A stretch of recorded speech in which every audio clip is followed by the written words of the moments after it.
Si demain j'avais un étron d'or entre les mains, qu'est-ce que je ferais? Salut, c'est Baptiste et vous regardez Sneaker Spirit et je vais vous parler de la série que j'ai écrite et réalisée qui s'appelle Hors de lui. Je voudrais savoir combien ça vaut, ça.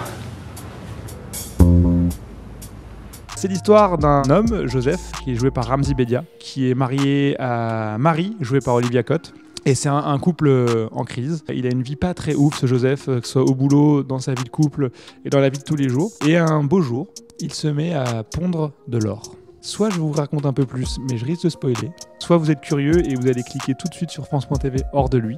L'histoire d'un homme qui pond de l'or, mais sachez que c'est une histoire d'amour. Je trouvais ça génial d'avoir Olivia et Ramzy qui sont généralement des gens qui font de la comédie, qui sont complètement déjantés, et de dire bah non, vous allez être dans cette comédie les deux personnes qui vont être sérieuses. Et la comédie va venir autour. Et le challenge était assez cool et j'étais sûr qu'ils relèveraient haut la main ce qu'ils ont fait. Après les autres comédiens, j'ai Marc Rizzo, Jérôme Niel, il y a Adrien Méniel, Nicolas Bernot, Éric Ebouané, Lindan Pham, Christophe Hérault. Les looks et les costumes dans ma série ont une place très importante.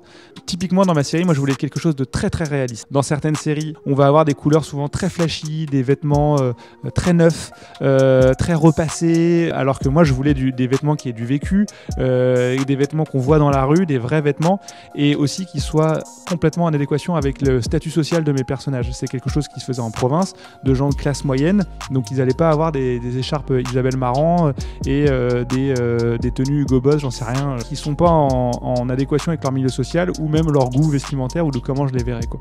Si demain j'avais un étron d'or entre les mains, qu'est-ce que je ferais? Je pense que je l'échangerais en cash, même si c'est joli un étron d'or.